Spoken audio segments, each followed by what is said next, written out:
بسم الله الرحمن الرحيم والحمد لله رب العالمين والصلاة والسلام على أشرف المرسلين سيدنا محمد وعلى آله وأصحابه أجمعين. Today inshallah we'll continue on with Tafseer of Surah Al-Baqara. Last time we stopped at Ayah 219 and inshallah today we'll continue on with this Tafseer. بعد أعوذ بالله من الشيطان الرجيم بسم الله الرحمن الرحيم. The Ayah start. يسألونك عن الخمر والميسر قل فيهما إثم كبير ومنافع للناس وإثمهما أكبر من نفعهما ويسألونك ماذا ينفقون قل العفو كذلك يبين الله لكم الآيات لعلكم تتفكرون. They ask you, O Prophet, about wine and gambling. Say there is a great evil in both, as well as some benefit for people. But their sin is greater than benefit. They also ask you what they should donate. Say whatever you can spare. This is how Allah makes His revelation clear to you, so perhaps you may reflect. So the ayah here, it talks about al-khamr wal-maisir, which is the intoxicate and the gambling. So what happened in this ayah that Umar ibn Khattab radiyallahu anhu and Mu'adh ibn Jabal, they came to the Prophet ﷺ and they asked him, Aftina fil khamr wal maisir, give us an opinion in the khamr, in the alcohol, the intoxicant, and the maisir, which is the gambling. And they said they are both مذهبة للعقل مسلبة للمال. They are a waste of money and a waste of mind, of brain. Then Allah have sent this ayah to explain the hukum of Allah in this ayah.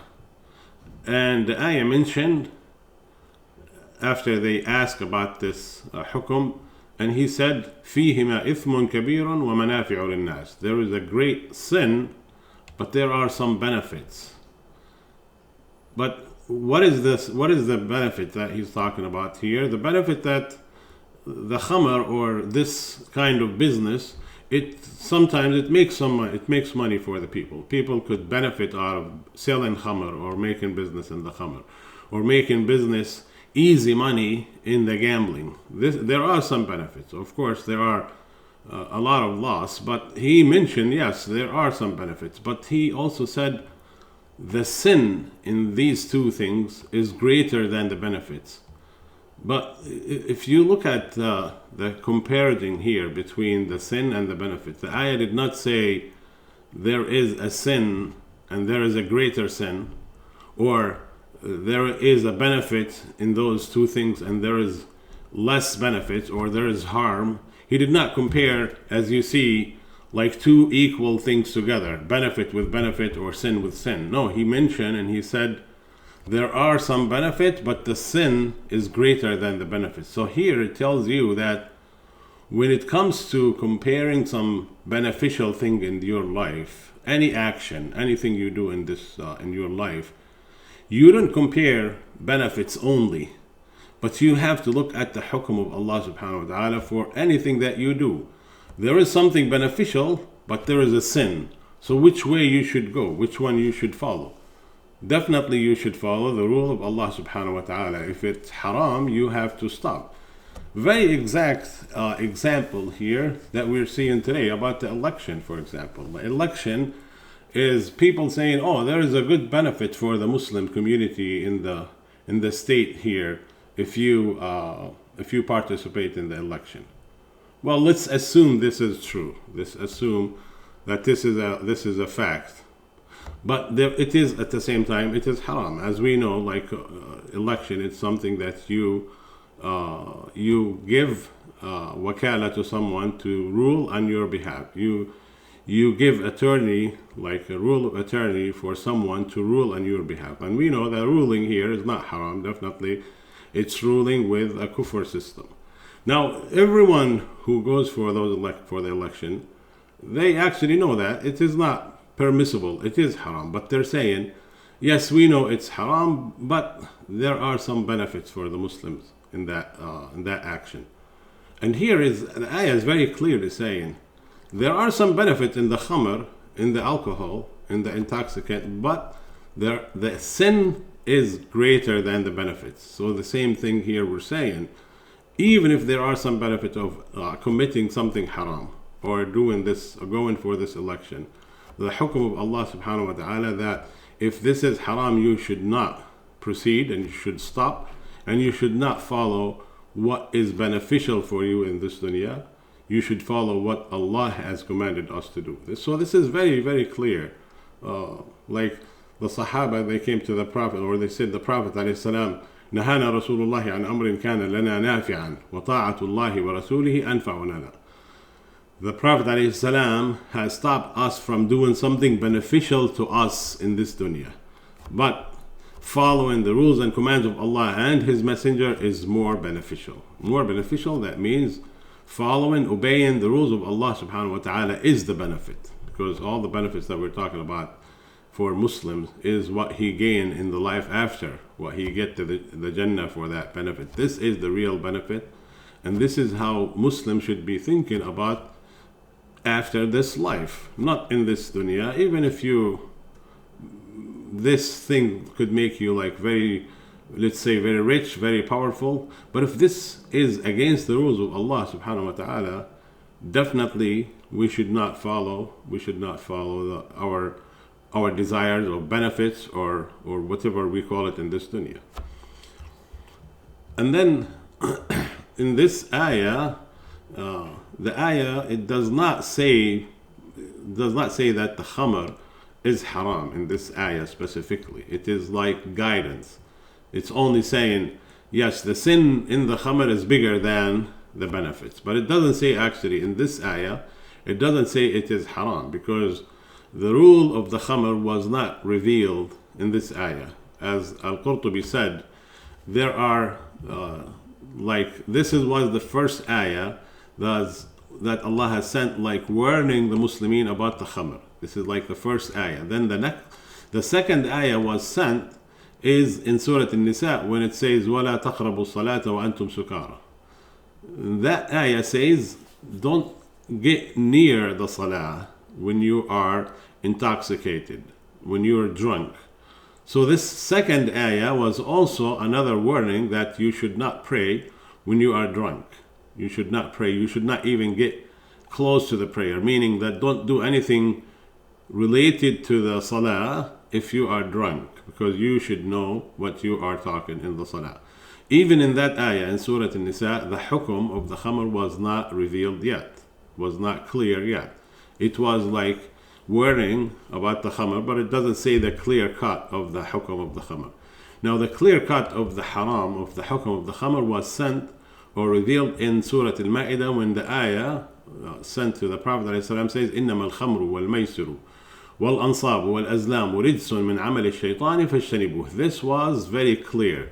That ayah says, indeed, intoxicant, gambling, stone altar, and diving arrows are the work of shaitan, and stay away of that. So this was the clear cut of the hukum of the khamr.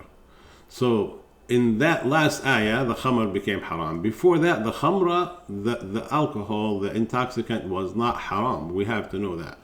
Before that, the khamr was not made haram. The Muslimin were still drinking the khamr at that time. So let's clarify a little bit of the khamr meaning. Now, khamr in Arabic, it means anything cover something. When you cover something, you call khamara. So the hadith of the Prophet ﷺ, he says, خَمِّرُوا آنِيَتَكُمْ. خَمِّرُوا آنِيَتَكُمْ means cover your food. Covers the plates of your food. So khammara means covering something. And why they call the khamr here khamr, or the alcohol or the intoxicant, it's called khamr, because it covers your brain. That means it makes your brain lost, covered, doesn't work properly. So that's why the Arab, they call the khamr, they call it by this name, because it is intoxicate your brain. And the hadith that it says kullu muskirin khamr, kullu muskirin khamr, everything intoxicate your brain is khamr, no matter what is that thing what it's made of, because the Arab in the old days, they used to make khamr of dates. They used to make khamr from the grapes. They used to make khamr from anything that will intoxicate your brain. That was called khamr. Now, again, the khamr, it doesn't matter where the khamr made of, where this drink made of. Is it made of like orange juice or apple juice or dates or grape, anything that's made of, and it becomes intoxicant to your brain, then this is called khamr. They call it khamr. Now, as we know, they used to call the khamr that anything made of grape or dates, but in reality, based on the hadith of the Prophet ﷺ, kullu muskirin khamr, anything that intoxicates your brain, we call it khamr. It is called khamr. So the khamr is not only a certain type of juice that intoxicates your brain. No, anything intoxicate your brain will be khamr. So even if you're drinking drugs that will intoxicate your brain, that also considered khamr, and it becomes haram under this definition of the khamr. Anything affect and intoxicate your brain becomes khamr, and the name of it will be actually khamr. Now, the discussion of the drugs that use for medication, that's a different story. We're not going to go into that discussion because that's a Sharia discussion. But just to clarify the meaning of the khamr, that is anything impact or affect your thinking or your ability of think, that is called khamr. Now, the khamr has many ahkam for the khamr itself. And the khamr, by the way, the alcohol here, the Prophet ﷺ made everything by text, by the hadith of the Prophet ﷺ, made it very clear. Anything related to the khamr is haram. Anything, not only drinking it. And here the hadith of the Prophet ﷺ says, لَعَنَ اللَّهُ الْخَمْرَ وَلَعَنَ شَارِبَهَا وساقيها وعاصرها ومعتصرها وبائعها ومبتاعها وحاملها والمحمولة إليه وآكل ثمنه. Allah has cursed the khamr, لعن الله الخمر. Allah has cursed the khamra itself, and the one who drink it, and the one who drink it or give it to someone else to drink it, and the one who juice it or make it, or the one who manufacture it, and the one who sell it, and the one who buys it, and the one who carry it, and the one who carry it too, and the one who benefit from the khamr. All of these people, 10 type of people that mentioned in this hadith, all of these are going under the rule of the khamr, are committing haram if you do any of these things. If you buy it or sell it or drink it or give it someone else to drink it or carry it to someone. Some people making delivery of the khamr. This is all haram. If you deliver it to somebody, if somebody deliver it to you, any action related to the khamr, the Prophet ﷺ here clearly made it haram, exactly like the one who drinks it. No difference in the hukum. Now, what is the hukum of the sharab al-khamr? What is the punishment? Now, of course, we know it is haram, and Allah will punish anyone who committing that haram. Now, what is the punishment in the dunya? The Prophet ﷺ, he made the had of sharab al-khamr. The rule for sharab al-khamr is like 40 lash, like on the back, in his back, or 80 lash on his back. Now, this depends on the understanding of the hukum. The hakim or the Muslim ruler can do it this way, like 40 or 80, that's up to his understanding. Now, this is for the one who drinks it. For the one who drinks the khamr, this is the had by the Prophet ﷺ. Now, one who do anything else other than drink it, like carry it, let's say, or sell it, or buy it, or helping someone manufacturing it, or anything related to that, this is up to the Muslim ruler to decide what the punishment is, and they call it uquba ta'ziriyah. This is like a punishment by the ruler himself. He decide what kind of punishment he deserves for doing anything else other than drinking the khamr. Because drinking the khamr itself, as we said, there is a had from the Prophet ﷺ, which means a certain and exact rule that's made by the Prophet ﷺ.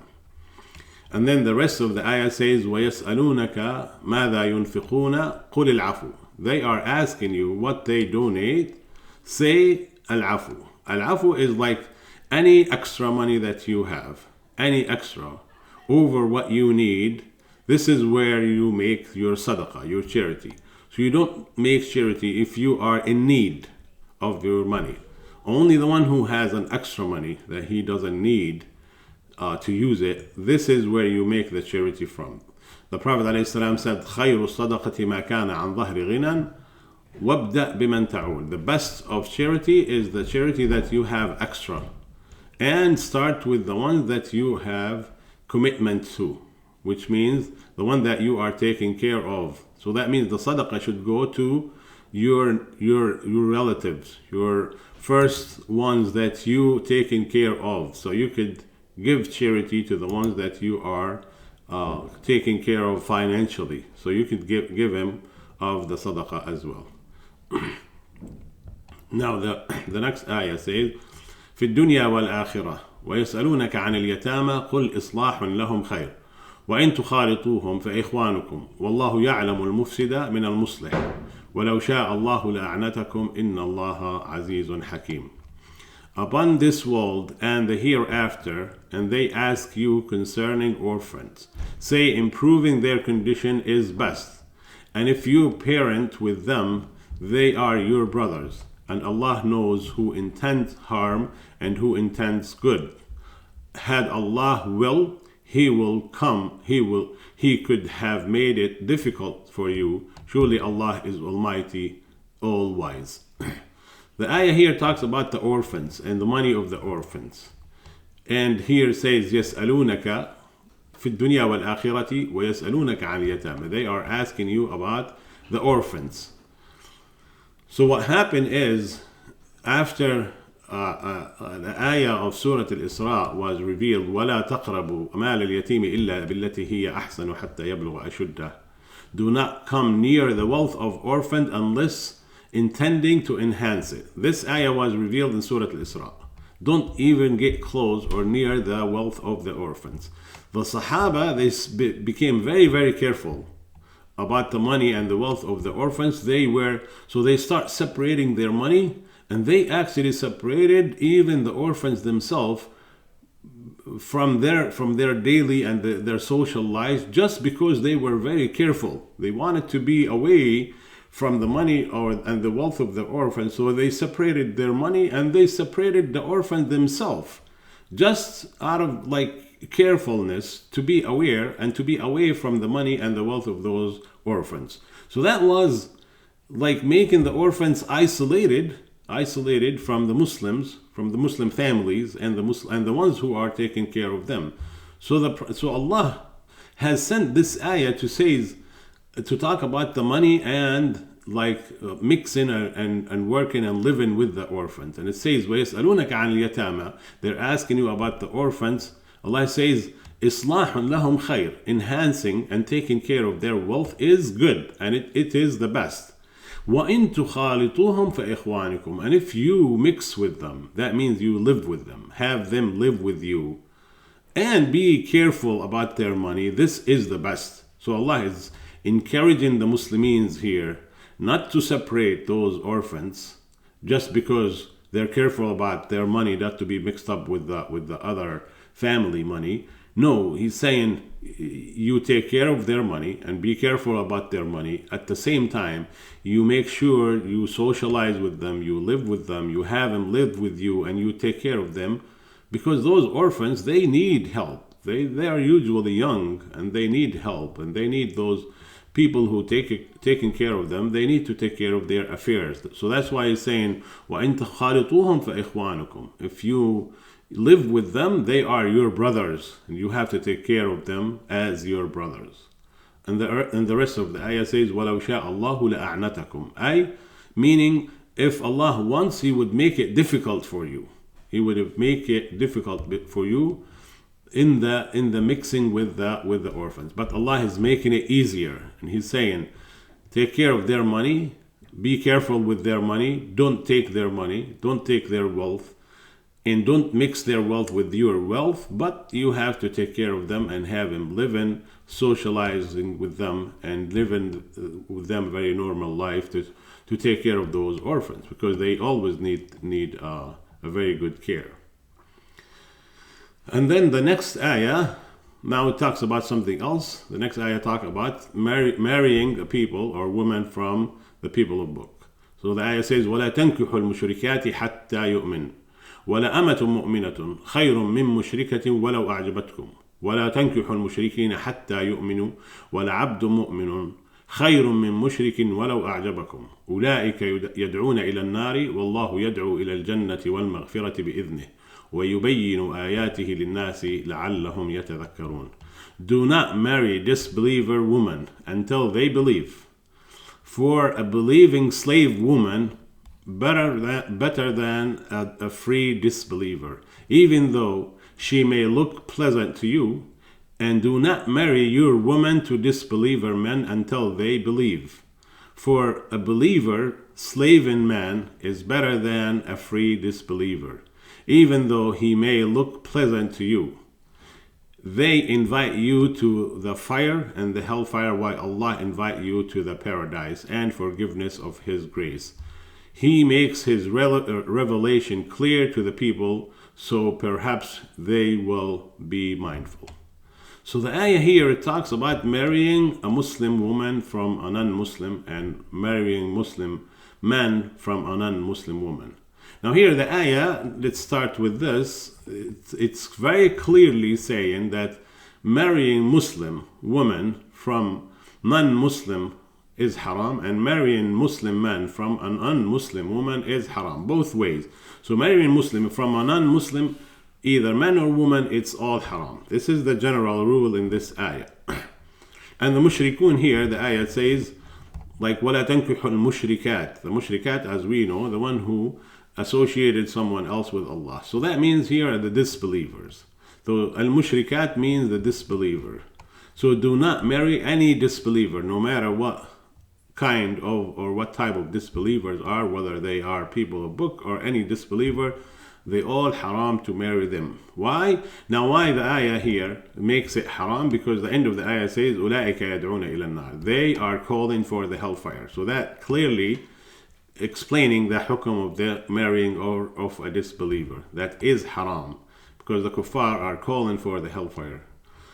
Now, in this ayah, as we know, this is a very general rule that Muslims should not marry a non-Muslim, period, whether man or woman. Now, there is an exception that was revealed in Surah Al-Ma'idah. Allah explained it.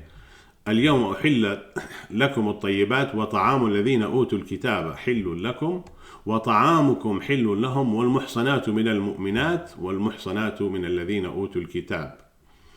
So this ayah says the food and the woman of the people of the books are halal to marry. Halal to eat their food, the people of the book, and halal to marry their woman. But the ayah here mentioned وَالْمُحْصَنَاتُ مِنَ الَّذِينَ أُوتُوا الْكِتَابِ. Al-muhsanat here means al-afifa, the chaste woman, the modest woman. So the Muslim here, the exception, the Muslim is allowed to marry from a woman who is Christian or Jews, but they have to be muhsanat. Muhsanat means, as we said, like chaste or modest, meaning that she's not committing zina. Now, is this hukum only for the people of the book? Yes. Now, there is a hadith of the Prophet ﷺ, for instance, they ask him about the Majus, the people who are worshipping the hellfire, and he said, سُنُّوا فِيهِمْ سُنَّةَ أَهْلِ الْكِتَابِ غَيْرَ آكِلِي ذَبَائِحِهِمْ وَلَا نَاكِحِي نِسَائِهِمْ. So consider the Majus, which is the Magi people who worship the fire, consider them as the people of the book, exactly, except do not eat their food and do not marry their woman. So this is the exception for the Majus, the one who worship in the fire. Now, is it, as we said, is it halal to marry a non-Muslim woman? It is only acceptable for a kitabiyya, which means a woman from the people of the book. Now, There's a hadith or a narration about Hudhayfa ibn al-Yaman that one of the Sahaba, he married a Christian woman. And then Umar came to him and wanted him to divorce her. And he said, you should, and Umar wanted to separate them both together. And then Hudhayfa asked him, is it something haram that I should do that? Is it haram to marry a kitabiyya, a woman of the people of the book? Umar, he said, no, it's not. But I am afraid that you might marry, he called them mumisat, which are a woman who are committing zina. So here the haram, as we said, if you marry someone who's committing zina, who's like prostitute or acting like committing zina on daily basis, this is not muhsanat, because the hukum is only for the muhsanat. It is allowed only to marry a muhsana. Muhsana, that a woman that she's not committing zina, that she is afifa, she is chaste and modest, a Christian or Jew woman. Now there's another hadith of the Umar. He says, for the same narration about Hudhayfa ibn al-Yaman, he said, وَلَكِنِّي أَخَافُ أَن تَعَافُ الْمُسْلِمَاتِ, I am afraid that you will not look into marry a Muslim woman. So here it tells you that the priority for the Muslim is actually to marry a Muslim woman at the beginning. Now, it is allowed or acceptable to marry a woman from the people of the book. It is allowed as long as she is muhsanat, like chaste or modest woman, that's not committing any zina. But it's still the priority for the Muslim is to look for a Muslim woman to marry, even if it is allowed.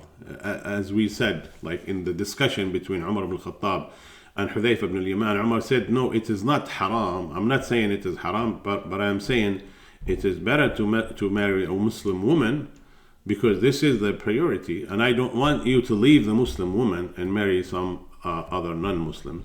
And also, Umar wanted to be careful that you not end up marrying some non-chaste Christian or non-modest woman from the people of the book. So this was just an explaining of the hukum of this the hukum that was explained in this ayat about marrying Muslim woman, marrying non-Muslim woman, or a non-Muslim man. Now marrying Muslim woman with a disbeliever man, absolutely haram, and it's absolutely not acceptable no matter what, until he become Muslim. If he become Muslim, then he will be like any other Muslim, and it is allowed, of course, to marry Muslim woman to a Muslim man. But it's not acceptable. It's not allowed. It is haram to have a Muslim woman marry with a non-Muslim man at all. Now at the end of the ayah, as mentioned here, أُولَٰئِكَ يَدْعُونَ إِلَى النَّارِ وَاللَّهُ يَدْعُو إِلَى الْجَنَّةِ. They are the ones who are the disbeliever. They are calling for the hellfire, and Allah is calling for the Jannah and the forgiveness. So that tells you how we knew the hukum of the haram. We knew that hukum of the ayah. We knew that from the end of the ayah, which talks about the Jannah and the hellfire, that those disbelievers will lead you to the hellfire. So that means it is haram, and it is not allowed to marry a disbeliever man, and it's not allowed to marry a disbeliever woman unless she is among the people of the book. So up to here, I think we will conclude this tafsir.